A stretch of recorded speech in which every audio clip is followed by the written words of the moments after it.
sprejemanje drugih takšni, kot so.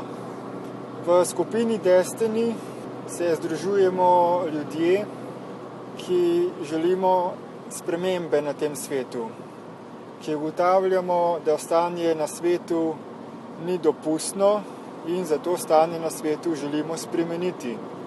Vendar pa stanje v zunanjosti, v našem družbenem sistemu, ni posledica nekih zunanjih dejavnikov, temveč je rezultat našega notranjega dojemanja samega sebe in tega sveta.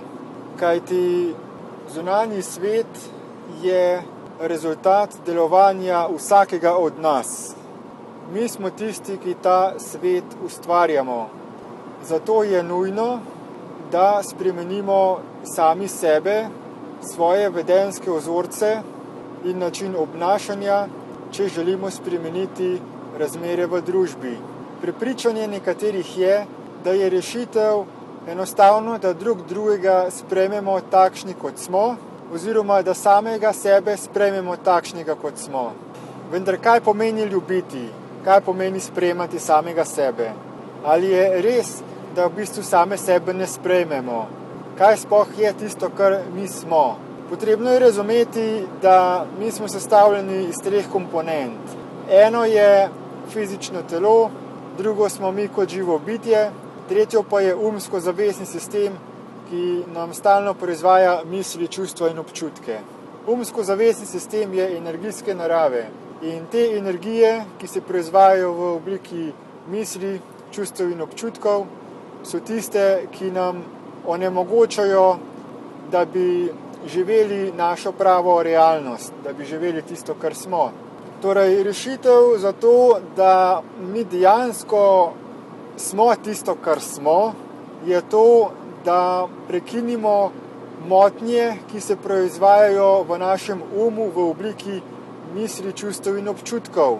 To naredimo enostavno na ta način, da svojo pozornost usmerimo na tisto, kar smo, torej na naše fizično telo. Kajti v tej trodimenzionalni fizični realnosti je naše fizično telo naša prava realnost, torej tisto, kar smo v resnici. Pa je iluzija. Predstavlja tisto, kar mi nismo. So neke informacije, ki smo jih sprejeli iz preteklosti, prepričanja, verovanja, definicije in to nima veze z resničnostjo v tem trenutku. Resničnost v tem trenutku je samo tisto, kar je fizično tukaj. Torej ni poanta v tem, da sprejmemo tisto, kar smo, temveč da zavračamo tisto, kar mi nismo. Samo ko se odpovemo našim motečim mislim, čustvom in občutkom, ki so energija, ki nam jemlje pozornost od zavedanja v tem trenutku, potem smo mi lahko tisto, kar smo v resnici. In tudi sprejemanje drugih, tisto, kar so v resnici, na enak način pomeni, da je potrebno druge sprejeti tisto, kar so v smislu fizičnega telesa, ne pa v smislu njihovih prepričanj. Zato, če želimo druge pozvati k temu, da izboljšajo stanje na tem svetu, pomeni, da moramo zahtevati od ostalih, da prenehajo z življenjem v svojem umu. Torej, da si odpustijo vse prepričanja, verovanja, ideale, ki so jih sprejeli v preteklosti in da skupaj za nami živijo v tej univerzalni fizični realnosti.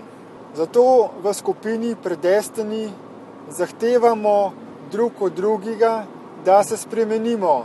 Torej ne dopuščamo si več teh podzavestnih miselnih vzorcev, ki povzročajo naše fizične reakcije in onemogočajo, da bi sprejeli to fizično realnost in drug drugega kot tisto, kar smo v resnici.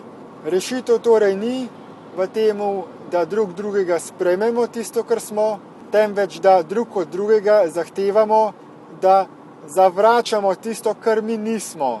Kot podpora pri tem očiščevanju vseh iluzornih, razdvajajočih in konfliktnih podzavestnih vzorcev je Destiny razvil odličen spletni izobraževalni program, ki se imenuje Destiny iProcess. Preko tega programa je možno čez čas v smislu sodelovanja kot mentor tudi zelo veliko zaslužiti.